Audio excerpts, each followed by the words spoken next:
ఓం శ్రీ గణేశాయ నమః. శ్రీమాత్రే నమః. శివాయ గురవే నమః. శ్రీకృష్ణ పరబ్రహ్మణే నమః. శ్రీరామాయ నమః. శ్రీ గురుభ్యో నమః. గురుర్బ్రహ్మా గురుర్విష్ణుః గురుర్దేవో మహేశ్వరః గురుః సాక్షాత్ పరం బ్రహ్మ తస్మై శ్రీ గురవే నమః. ప్రియ భగవద్బంధువులారా, మోహనవాణి ద్వారా సత్య సాయిబాబా వారి యొక్క జీవిత చరిత్రని వినాలి అని ఉద్యుక్తులైన మీ అందరికీ ముందుగా నా యొక్క నమస్కారాలు. స్వామి యొక్క సెంటెనరీ ఇయర్ అంటే 100 సంవత్సరాల పుట్టినరోజు కార్యక్రమాలు ఇప్పుడు అద్భుతంగా జరుగుతున్నాయి. పుట్టపర్తితో పాటు అనేక చోట్ల బెంగళూరు, యావత్ భారతదేశంలో, మన చీరాలలో కూడా మనం నిన్నటి రోజున ఆదివారం అద్భుతంగా రథోత్సవంలాగా చేశారు. ఆ మహానుభావుడు ఉదయించి మన యొక్క తెలుగు గడ్డ మీద పుట్టపర్తి అనేటువంటి గ్రామంలో పుట్టపర్తి సాయిబాబాగా ప్రఖ్యాతి వహించారు. నవంబర్ 23వ తేదీ 1926వ సంవత్సరం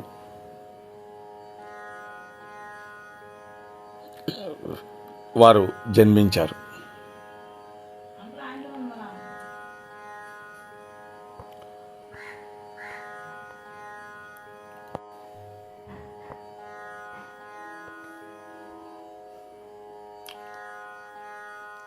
అద్వైతాన్ని వారు అవలంబించారు. హిందూ ధర్మానికి మహోన్నతమైనటువంటి సేవ చేశారు. చక్కటి ఆధ్యాత్మిక జీవితం, నీతి బోధ చేశారు సమాజానికి. మత సామరస్యం, సకల ప్రాణుల పట్ల ప్రేమ, అహింస, ఈ తత్వాలని వారు ప్రబోధించారు. అబ్దుల్ కలాం గారు, Atal Bihari Vajpayee, Manmohan Singh, TN Seshan, Sushil Kumar Shinde, Vladimir, Joan Brown, Benjamin Creme, Peter ప్రూజాన్, గిరిజా ప్రసాద్ కొయిరాలా, సచిన్ టెండూల్కర్, సునీల్ గవాస్కర్, ఇప్పుడు మన ప్రధానమంత్రి మోదీ గారు, అమిత్ షా గారు, చంద్రబాబు గారు, వీళ్ళందరూ కూడా వారి యొక్క బోధనల పట్ల, వారి యొక్క పథ నిర్దేశం పట్ల ఆకర్షితులైన వాళ్ళే.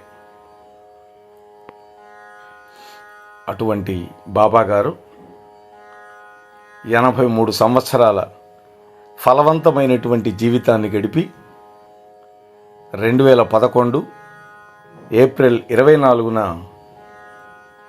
భగవంతుడి యొక్క దివ్య ధామానికి వెళ్ళిపోయారు. ఈ మహానుభావుణ్ణి గురువు అని, వేదాంతి అని, భగవంతుడి యొక్క అవతారమని, సాక్షాత్తు షిరిడి సాయిబాబానే మళ్ళా సత్య సాయిబాబాగా అవతరించాడని కూడా అనేక మంది నమ్ముతారు. స్వామి చూపించిన మహిమల పట్ల చాలామందికి అపారమైనటువంటి విశ్వాసం ఉంది. స్వామి ఎవరినైనా బంగారు అని సంబోధిస్తారు. ప్రపంచవ్యాప్తంగా 130 దేశాల్లో 1200 వరకు సత్యసాయి కేంద్రాలు నడుస్తున్నాయి. ప్రపంచవ్యాప్తంగా సత్య సాయిబాబాని ఆరాధించే వాళ్ళ సంఖ్య 60 లక్షలు ఉంటుంది అని ఒక అంచనా. కానీ ఇది చాలా తక్కువ సంఖ్య. ఈ సంఖ్య 5 నుంచి 10 కోట్ల మధ్య ఉంటుందని బాబాని నమ్మేటటువంటి వాళ్ళు చెప్పేటటువంటి విషయం ఇది. ఇదే వాస్తవం.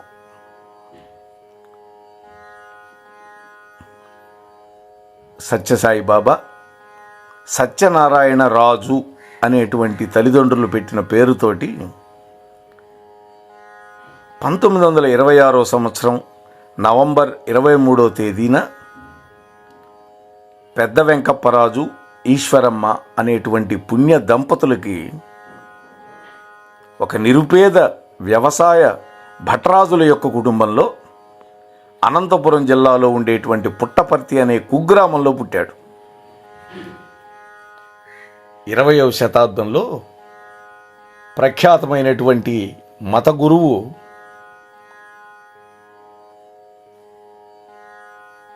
ఈ యొక్క సత్యనారాయణ రాజు.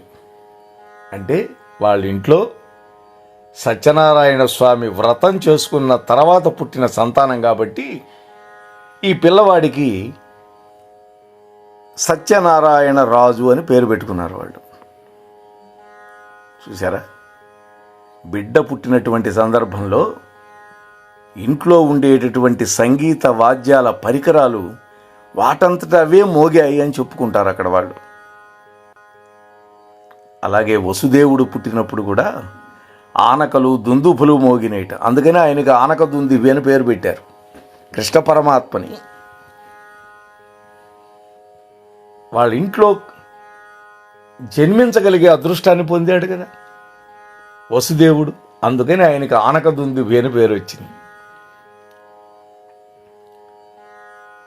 ప్రొఫెసర్ నారాయణ కస్తూరి గారు రచించినటువంటి స్వామి యొక్క జీవిత చరిత్ర ప్రకారం ఆ తరువాత ఈశ్వరమ్మ గారికి ఒక నీలపు రంగు గోళం వంటి కాంతి తనలో విలీనమైపోతున్నట్లుగా కలొచ్చింది. అంటే కనక ముందు జరిగినటువంటి సంఘటన స్వామివారిని. ఆ తరువాత ఆమె గర్భవతి అయింది. బిడ్డ జన్మించిన తర్వాత ఆమె యొక్క పక్కలో ఒక నాగుపాము దర్శనం ఇచ్చింది. అందుకనే కొందరు భక్తులు సాయిబాబాని నాగరాజుగా భావించి కొలుస్తారు. అయితే ఈ అనుభవాల గురించి ఆ సమయంలో ఉన్నటువంటి వ్యక్తుల నుండే విభిన్నమైన కథనాలు వినపడుతూ ఉంటాయి. లోకో భిన్న రుచి అని ఉంది కదా. దగ్గరలోనే బుక్కపట్నం అనేటువంటి గ్రామం ఉంది. ఇది మరీ కుగ్రామం, పుట్టపర్తి. ఇప్పుడు బ్రహ్మాండంగా హాస్పిటల్స్, పెద్ద పెద్ద భవనాలు ఇప్పుడు ఉన్నాయి. ఆనాడు స్వామి పుట్టినప్పుడు లేవు. ఆ బుక్కపట్న గ్రామంలోనే సాయిబాబా స్వామి యొక్క ప్రాథమిక విద్యాభ్యాసం జరిగింది. చిన్న వయసులోనే నాటకాలు, సంగీతం, కవిత్వం, నటన వంటి కళల్లో అద్భుతమైన ప్రావీణ్యత కనపరిచాడు. పువ్వు పుట్టగానే పరిమళిస్తుంది అని అంటారు కదా, అదే సూత్రం వర్తిస్తుంది స్వామివారికి. ఆ తర్వాత ఉరవకొండలో ఉన్నత పాఠశాలలో విద్యాభ్యాసం చేశారు. High school. మార్చి 8, 1940వ సంవత్సరంలో ఒక విచిత్రమైనటువంటి ప్రవర్తన కనపరిచాడు స్వామి. తేలు కుట్టినట్లుగా. ఈ సంఘటన జరిగిన తర్వాత స్వామి యొక్క ప్రవర్తనలో మార్పులు కనపడటం మొదలైంది. ఎప్పుడు చూసినా సమాధి స్థితిలో ఉన్నట్లుగా ఉండేవాడు.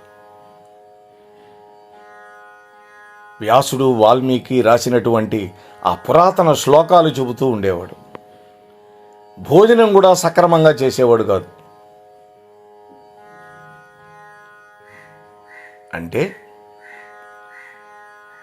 1926లో పుడితే 1940లో ఈ సంఘటనలన్నీ జరిగినాయి. కేవలం 14 ఏళ్ళు స్వామివారికి.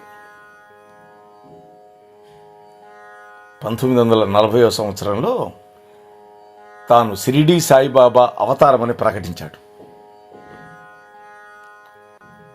షిరిడీ సాయి 1838లో పుట్టి 1918 వరకు ఉన్నటువంటి మహాత్ముడు. ఇప్పటికీ ఎన్నో సాయి మందిరాలు ఉన్నాయిగా, షిరిడీ సాయి మందిరాలు. అదే పేరు తనకు కూడా పెట్టుకున్నాడు. కస్తూరి గారు వ్రాసినటువంటి చరిత్ర ప్రకారం 1940 అక్టోబర్ 20లో, అంటే తన 14 ఏళ్ల వయస్సు ఉన్నప్పుడు తన పాఠ్య పుస్తకాలు వదిలిపెట్టేసి, నా భక్తులు నన్ను పిలుస్తున్నారు, నా పని నాకుంది అని చెప్పాడు ఇంట్లో వాళ్ళకి. ఆ తర్వాత 3 ఏళ్ల పాటు ఎక్కువ సమయం దగ్గరలో ఉన్నటువంటి ఒక తోటలో ఒక చెట్టు కింద గడిపాడు. అప్పుడే ఆ మహాత్ముడు చుట్టూ ప్రజలు గుంపులు కొట్టడం మొదలైంది. వాళ్లతో అతను భజనలు చేసేవాడు, చేయించేవాడు. ఆ సమయంలోనే తాను ఈ కాలానికి చెందిన అవతారం అని ప్రకటించాడు. అప్పటి నుండి సాయిబాబా అదే విషయం చెబుతూ వచ్చారు. 1942 నాటి బుక్కపట్నం స్కూలు రికార్డులలో స్వామి పేరు ఉన్నది ఇప్పటికీ. 1944 సంవత్సరంలో చాలామంది భక్తులు ఆయన కోసం ఒక గుడిని కట్టారు. ప్రస్తుతం దాన్ని పాత మందిరం అని పిలుస్తారు. ప్రస్తుత ఆశ్రమమైనటువంటి ప్రశాంతి నిలయ నిర్మాణం 1948 సంవత్సరంలో మొదలైంది. 1963 సంవత్సరంలో తాను చేసే ప్రవచనంలో తాను శివుడు, శక్తుల యొక్క అవతార స్వరూపం అని ప్రకటించాడు. అదే ప్రవచనంలో తాను షిరిడీ సాయిబాబా అవతారమని, భవిష్యత్తులో ప్రేమ సాయిబాబాగా అవతరిస్తాడని కూడా చెప్పాడు. ఇదే విషయాన్ని 1976 సంవత్సరంలో కూడా మళ్ళీ చెప్పారు స్వామి. నారాయణ కస్తూరి గారు వ్రాసినటువంటి జీవిత గాథ సత్యం శివం సుందరం, ఆ పుస్తకం పేరు. అందులో ప్రేమ సాయిబాబా అవతరణ మైసూరు రాష్ట్రంలో జరుగుతుంది అని వ్రాయబడింది. షిరిడీ సాయిబాబా భక్తురాలైనటువంటి శారదాదేవి యొక్క కథనం ప్రకారం తన యొక్క మరణకాలంలో షిరిడీ సాయిబాబా ఆమెకు తాను మరో 8 సంవత్సరాల్లో సత్య అనేటువంటి పేరుతో ఆంధ్రప్రదేశ్లో అవతరిస్తాను అని చెప్పాడు. సత్య సాయిబాబా పేరు, జన్మదినం, జన్మస్థలం ఈ కథనానికి ఖచ్చితంగా సరిపోతున్నాయి. సత్యసాయిబాబాకి 2 అక్కయ్యలు ఉన్నారు. ఒక అన్నగారు ఉన్నారు, శేషమరాజు. ఒక తమ్ముడు జానకిరామయ్య ఆయన పేరు. 2003 సంవత్సరంలో జరిగిన ఒక ప్రమాదంలో సత్యసాయిబాబా తుంటి ఎముకకు గాయమైంది. 2005 నాటికి చక్రాల కుర్చీ వాడటం మొదలుపెట్టారు స్వామి. 1958 సంవత్సరంలో సత్యసాయిబాబా అనుచరులు సనాతన సారథి అనేటువంటి ఒక పత్రికని ప్రచురించడం మొదలుపెట్టారు. ఇప్పటికీ ఉంది. 1960 సంవత్సరం నుండి పాశ్చాత్య దేశాల నుండి ఆధ్యాత్మిక విషయాల మీద ఆసక్తి ఉన్నటువంటి వాళ్ళు సత్యసాయిబాబా గారిని సందర్శించడం ఎక్కువైంది. ఒక్క 1968లో మాత్రమే ఈశాన్య ఆఫ్రికా ప్రాంతానికి చెందినటువంటి ప్రదేశానికి సాయిబాబా గారు వెళ్ళారు. అంటే వేరే దేశానికి వెళ్ళారు, భారతదేశానికి బయట దేశాలకు వెళ్ళారు. ఎప్పుడు 1968. అయితే స్వామి యొక్క భక్తులు, సంస్థలు ఈనాడు ప్రపంచవ్యాప్తంగా విస్తారం పొంది ఉన్నాయి. 1960 సంవత్సరంలో ఒక ప్రవచనం చెబుతూ తాను ఈ మానవ రూపంలో ఇంకా 59 సంవత్సరాలు ఉంటానని చెప్పారు స్వామి. 1960లో 1984లో ప్రచురించబడినటువంటి ఒక పుస్తకంలో బాబా ఈ విధంగా చెప్పాడు అని వ్రాశారు. నా పాత శరీరంలో నేను ముసలివాణ్ణి, బలహీనుణ్ణి అయ్యాను, కానీ ఈ కొత్త శరీరంలో అలా కాను అని రాశారు. సాయిబాబాకి గీత అనేటువంటి పెంపుడు ఏనుగు ఒకటి ఉండేది. గున్న ఏనుగుగా ఉన్నప్పుడే స్వామివారికి బహుకరించబడినటువంటి ఆ ఏనుగు ప్రశాంతి నిలయ ఉత్సవాల్లో తరచుగా పాల్గొనేది. 2007 మే నెల 22వ తేదీన ఆ ఏనుగు ప్రాణాలు విడిచిపెట్టింది. ఆ తరువాత సత్యగీత అనేటువంటి మరొక ఏనుగు దాని స్థానంలోకి వచ్చింది. శ్వాసకోశం, మూత్రపిండాలు, ఛాతీ సంబంధ సమస్యలతో ఆసుపత్రిలో 2011 మార్చి 28న స్వామివారిని చేర్చారు వైద్యం కోసం. దాదాపు నెల రోజులైనా కూడా స్వామి యొక్క ఆరోగ్యం మెరుగుపడల. ఏప్రిల్ 24వ తేదీ ఉదయం 7:40 స్వామి తుదిశ్వాస విడిచిపెట్టాడు. బాబాగారి పార్థివ దేహానికి వేద మంత్రోచ్చారణల మధ్య ఏప్రిల్ 27వ తేదీ బుధవారం ఉదయం మహాసమాధి జరిగింది. పుట్టపర్తి ప్రశాంతి నిలయంలో కుల్వంత్ హాల్లోనే అన్ని కార్యక్రమాలు శాస్త్రోక్తంగా జరిపారు. 2011 జూలై 15వ తేదీ నుంచి సత్యసాయిబాబా మహాసమాధి దర్శనం కూడా అందరికీ ఇస్తున్నారు. ఇకపోతే సాయిబాబా భక్తుల యొక్క నమ్మకాలు, ఆచారాలు ఎలా ఉండేవో చూద్దాం. సత్యసాయిబాబా గారు తన జన్మస్థలమైన పుట్టపర్తిలోనే నివసించేవారు. ఒకప్పుడు ఈ చిన్న గ్రామం బాగా పెరిగిపోయింది. ఇక్కడ ఒక విశ్వవిద్యాలయం, అలాగే చైతన్య జ్యోతి అనే ఒక పెద్ద ప్రదర్శనశాల, ఒక ఆధ్యాత్మిక మ్యూజియం, ఒక రైల్వే స్టేషన్, ఒక క్రీడా ప్రాంగణం, ఒక విమానాశ్రయం, ఒక ఇండోర్ స్టేడియం, ఇటువంటివన్నీ కూడా ఇక్కడ ఆవిర్భవించినాయి. పుట్టపర్తి ఆశ్రమానికి భారతదేశంలో ఉన్న ప్రముఖ నాయకులు అబ్దుల్ కలాం గారు, వాజ్పేయి గారు అతిథులుగా వచ్చారు. సాయిబాబా 80వ జన్మదినోత్సవానికి ప్రపంచం నలుమూలల నుండి 10 లక్షల మంది సందర్శకులు వచ్చారని అంచనా. ఇందులో భారతదేశం, అలాగే 180 ఇతర దేశాల నుంచి దాదాపు 13,000 మంది ప్రతినిధులు ఉన్నారు. సంవత్సరంలో ఎక్కువ భాగం బాబాగారు ప్రశాంతి నిలయంలోనే ఉంటారు. వేసవి కాలంలో మాత్రం బెంగళూరులో ఉన్నటువంటి బృందావనం అనే ఆశ్రమంలో ఉంటారు. ఎప్పుడైనా ఒక్కసారి మాత్రం కొడైకెనాల్లో ఉన్నటువంటి సాయి శృతి అనే ఆశ్రమానికి వెళుతుండేవారు. సత్యసాయిబాబా 3 ముఖ్యమైన మందిరాలు స్థాపించారు. అవి బొంబాయిలో ఉన్నటువంటి ధర్మక్షేత్రం లేదా సత్యము అనే పేరుతో ఉంటుంది, హైదరాబాదులో శివం, చెన్నై నగరంలో సుందరం. ఇవి 3 ప్రధానమైనది. బాబాగారి ఆశ్రమంలో దినచర్య ఉదయం ఓంకార స్మరణ, సుప్రభాతాలతో మొదలవుతుంది. ఆ తరువాత వేదపారాయణ, సంకీర్తన, భజన ఉంటుంది. బాబా వచ్చిన భక్తులకు దర్శనం ఇచ్చేవారు. దర్శన సమయంలో బాబా సందర్శకుల యొక్క భక్తుల మధ్య నడుస్తూ వారు చేసే నమస్కారాలని, వారిచ్చే వినతి పత్రాలను స్వీకరించేవారు. విభూతిని సృష్టించి పంచేవారు.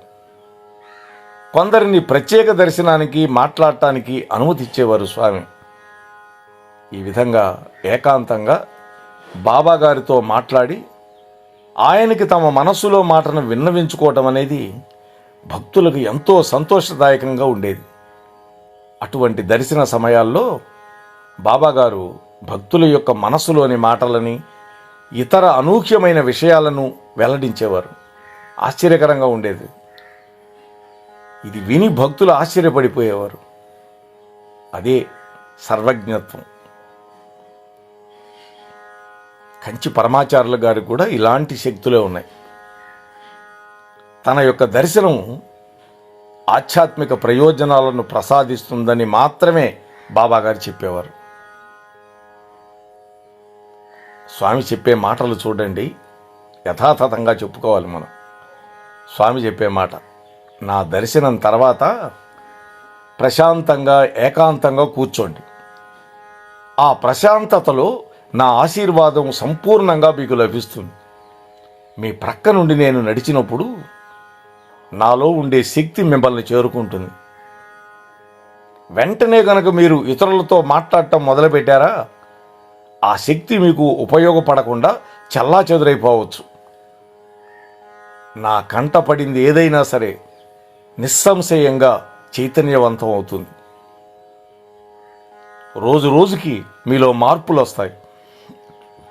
మీ మధ్యలో నడవడం అనేది దేవతలు సైతం కోరుకునేటటువంటి ఒక గొప్ప సుకృతం.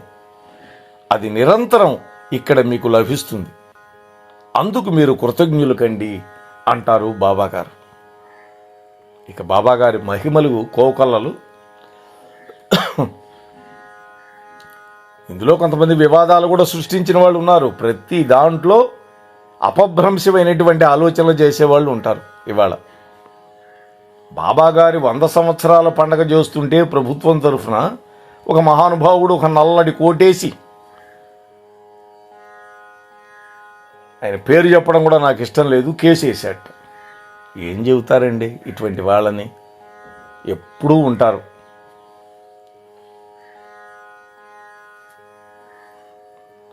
అయితే కొంతమంది బాబా భక్తులు అనుచరులు ఈ మహిమల గురించి, వ్యాధుల నివారణ శక్తిని గురించి తరచుగా ప్రస్తావించి ఉండేవాళ్ళు. కొన్నిసార్లు భక్తుల యొక్క అనారోగ్యాన్ని బాబా తాను గ్రహించినట్టుగా చెప్పబడుతుంది. షిరిడీ సాయినాథుడు కూడా అలా చేశాడు కదా. అనునిత్యం బాబాగారి విభూతిని, కొన్నిసార్లు బంగారు ఉంగరాలు, హారాలు, వాచీలు వంటి చిన్న చిన్న వస్తువులని సృష్టించి భక్తులకు పంచిపెడుతూ ఉంటారు. ప్రపంచవ్యాప్తంగా భక్తుల ఇళ్లల్లో బాబాగారి చిత్రపటాలు, మా ఇంట్లో కూడా ఉంది బాబాగారి చిత్రపటం, అలాగే పూజా మందిరాలు, విగ్రహాలు, అలాగే పీఠాల నుండి విభూతి, కుంకుమ, పసుపు, పవిత్ర తీర్థజలం, శివలింగాలు, చిన్న చిన్న సైజువి, దేవతామూర్తులు, ప్రసాదాలు, విలువైన మణులు, దారాలు, ఇవన్నీ లభించడం జరిగింది అని అనేక భక్తులు తమ యొక్క స్వీయ అనుభవాలతో చెప్పుకున్నారు.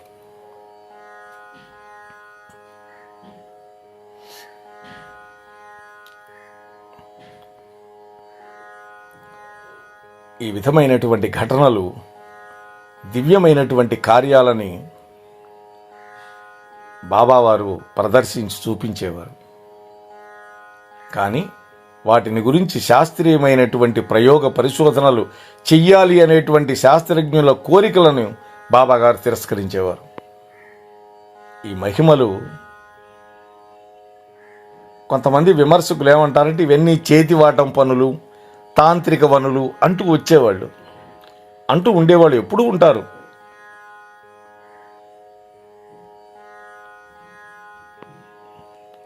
కానీ స్వామి యొక్క ప్రభావాన్ని చవి చూసిన వాళ్ళు, అనుగ్రహాన్ని పొందిన వాళ్ళు వీటిని ఎప్పుడు కూడా నమ్మరు, తిరస్కరిస్తారు.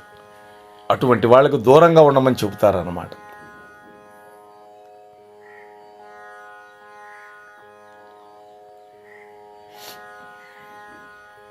బాబా గారు చూపించే కొన్ని మహిమలని తాను కూడా చేయగలనని 2004లో ఒక అతను ప్రయోగించి చూపించాడు. అంటే నోట్లో నుంచి శివలింగం చేయటం, ఇటువంటివన్నీ. కానీ బాబాగారి భక్తులు మాత్రం ఇవన్నీ తాంత్రిక విద్యలు కాదు, బాబాకి ఉన్నటువంటి అపూర్వమైనటువంటి శక్తులు అని నమ్మేవాళ్ళు. ఇకపోతే స్వామి యొక్క బోధనలేంటి?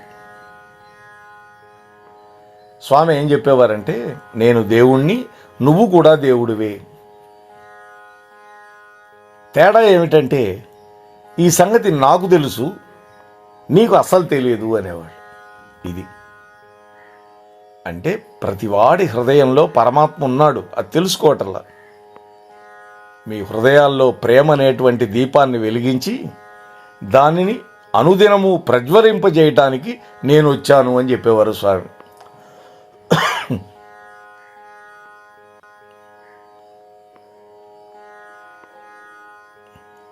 నా మార్గంలో కానీ మరొక మార్గంలో కానీ శిష్యులను కానీ భక్తులను కానీ ఆకర్షించటం అనేది నా అభిమతం కానే కాదు అనేవారు.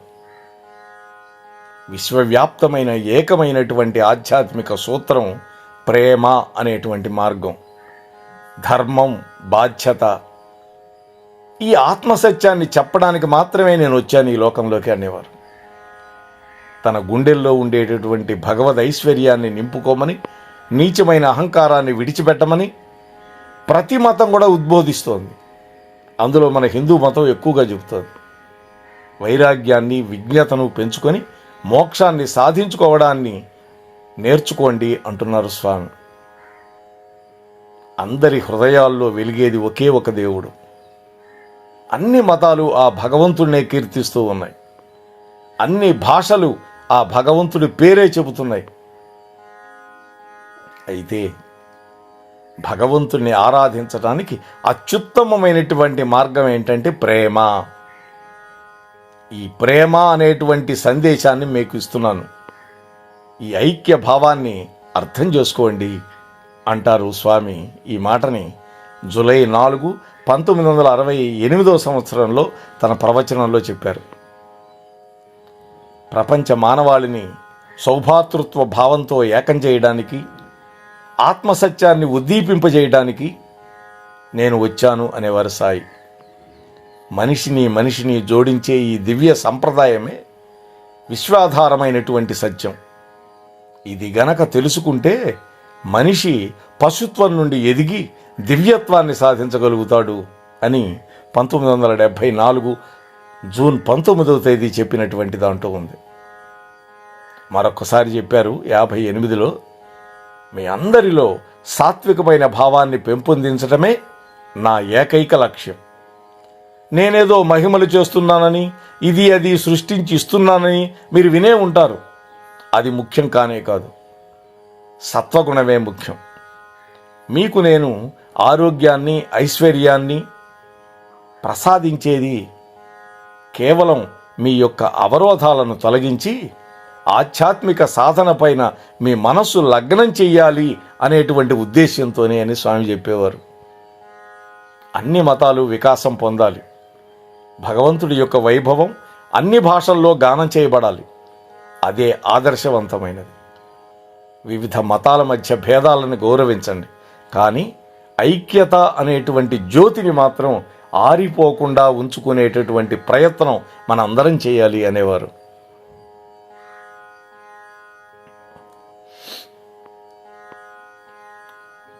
సత్యసాయిబాబా గారు మంచి వక్తే కాదు, రామాయణ కథాసుధ అనేటువంటి గ్రంథం కూడా వారు రాశారు. ఏదో ఒక కార్యక్రమంలో సాయిబాబా భక్తులు ఏదో పోటీలు ఏదో పెడితే మా శ్రీమతికి ఆ రామాయణం పుస్తకం స్వామి రాసింది కానుగ్గా వచ్చింది, బహుమతిగా ఇచ్చారు. తెలుగులో బాబాగారు ఆధ్యాత్మిక ఉపన్యాసాలు, బోధనలు అందరికీ అర్థమయ్యేలాగా ఉదాహరణలతో కూడి ఉంటాయి. తాను సకల దేవతా స్వరూపుడైనటువంటి అవతారమని బాబాగారు చెప్పేవారు. అంతేకాకుండా ప్రతి వాడిలో దేవుడున్నాడు. అదే కదా భగవద్గీత చెప్పింది.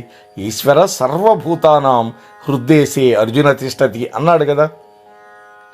అయితే ఆ సంగతి తనకు తెలిసినట్లు ఇతరులకు తెలియడం లేదని, అదే ముఖ్యమైన తేడా అని చెప్పేవారు బాబా. ఈ బోధనే అద్వైత సిద్ధాంతానికి దగ్గరగా ఉంటుంది. మానవులు కామక్రోధాది వికారాలకు దూరంగా ఉండాలని కూడా స్వామి చెప్పేవారు. సత్యసాయి బాబా బోధనలు సకల మత సమైక్యతని వెల్లివిరిప్ప చేస్తాయి. కానీ స్వామి యొక్క బోధనలు ఎక్కువగా హిందూ మత సంప్రదాయాలని, విశ్వాసాలని ప్రతిబింబిస్తాయని ఒక పండితుడి యొక్క అభిప్రాయం. తాను అందరిలో విశ్వాసాన్ని పునరుద్ధరించడానికి, వేదాధ్యయనాన్ని సంరక్షించడానికి అవతరించానని స్వామి చెప్పేవారు. స్వామి యొక్క బోధనల్లో తరచూ కనిపించే మరొక ముఖ్యాంశం ఏంటంటే తల్లిదండ్రుల పట్ల భక్తి అందరూ చూపించాలి అని. ఎందుకంటే మాతృమూర్తులే ఈ సమాజాన్ని తీర్చిదిద్దగలుగుతారని, స్త్రీలను గౌరవించడం మనందరి యొక్క జాతీయ కర్తవ్యమని స్వామి బోధించేవారు. ప్రపంచవ్యాప్తంగా సాయి భక్తులు భజనలు చేయడం, ఆయన యొక్క బోధనలను పఠించటం, సమాజానికి సేవ చేయడం, వ్యక్తిత్వ వికాసాన్ని ప్రోత్సహించటం, ఇటువంటి మహత్తర కార్యక్రమాలు చేపడుతూ ఉంటారు. క్రమశిక్షణ అంటే సత్యసాయి భక్తుల నుంచే నేర్చుకోవాలండి. వాళ్ళ ఆధ్వర్యంలో మా చీరాల్లో డాక్టర్ మైలవరపు శ్రీనివాసరావు గారి చేత ఒక 12 రోజుల పాటు శ్రీమద్ రామాయణ ప్రవచనం చేయించారు హై స్కూల్ గ్రౌండ్లో. అప్పుడు చూశాను వాళ్ళ యొక్క క్రమశిక్షణ ఎలా ఉంటుందో. కార్యకర్తలు ఎంత డబ్బున్న వాళ్ళైనా వాళ్ళందరూ భుజాలకి ట్యాంకులు కట్టుకొని మంచినీళ్ళు అందరికి సప్లై చేశారు. అది ఎండాకాలం. ఇది ఆ భక్తులకి నేర్పించినటువంటి క్రమశిక్షణ.